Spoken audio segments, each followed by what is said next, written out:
Good morning. This is Mahon Family Store at 306 Maple Street in Myrtle Point, Oregon. And we are going to give several short videos to help you operate a secondhand store.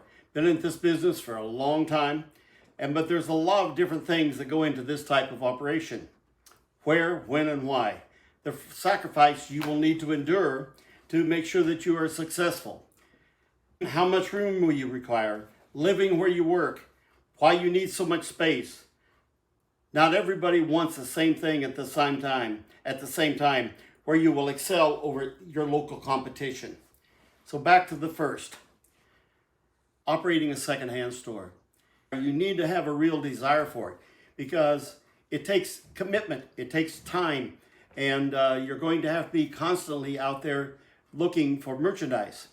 I will give you many ways to take and get merchandise from everywhere, from garage sales to family sales to storage buildings.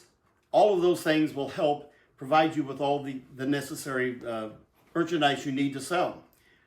Then preparing for your customers. What are the customers in your area wanting exactly? I am here in the Northwest, so the merchandise I need in this area is different than one when I was in Idaho or when I was in California. From each area will dictate exactly what you're going to be looking for. I recommend that you have a store that has quite a bit of room. I'm going to say no less than 2,000 feet and probably 3 to 5. I bought this building here. It had 5,000 square feet. And I've added on, and we've now pushed it to almost 7,000 square feet. The reason that I believe that we are successful here is because we have a clientele that has a varied interest and needs. We have silverware, we have dishes, we have tools, we have furniture, antique and just regular dresser, a bed for somebody that needs it. And so we are able to fill these needs of all these people. So as time goes on, they will tell you exactly what you need. Now, as a quick thing as to where you're going to get this merchandise, I recommend going to your realtors, all of them. One of the things you need is to have a very good business card, not little weak, flimsy things that you can get for $12.95 at Target or wherever, but you need a decent business card, and you need to have an email address on the back. By the way, my email address is auctionusa31@yahoo.com, all smaller case. auctionusa31@yahoo.com. If you ever have any questions, email me. I will try my best to answer them.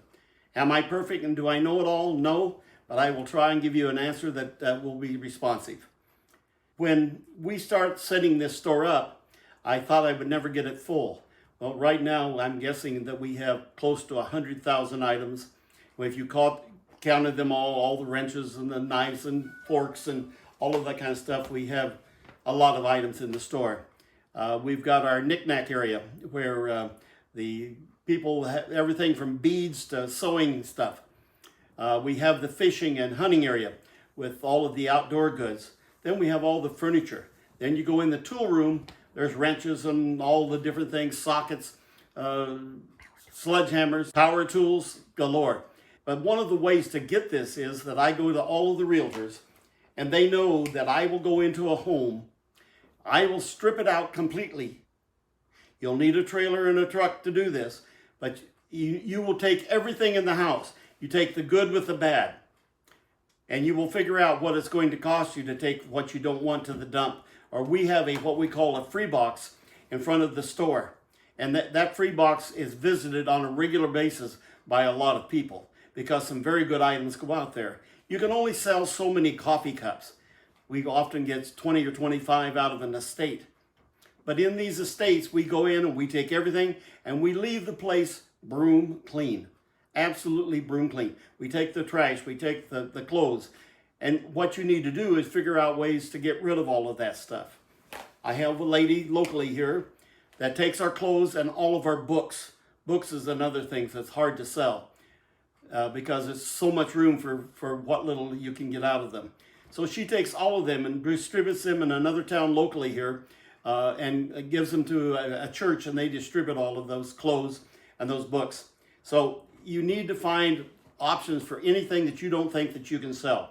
But remember that you need a wide variety, because the guy coming through the door may not be able to afford more than $2, or he may have $2,000 in his pocket. You don't know. So you need to have merchandise that has a varied value, because does he need a wrench today or does he need a jackhammer? You will never know exactly until you get this type of stuff and you find out what the customers are actually looking for. So when you get there, start looking in your neighborhood at other secondhand stores. What are they carrying? How long have they been there? I have 2 or 3 competitors here in my little town of 2,000 people. When I started this store, the town is about 2,000, but they have a large batch of ranches and stuff around here, so people come from everywhere.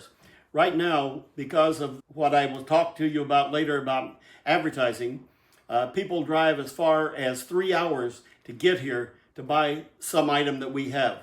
Because we clean out these estates, we get some very, very unique items.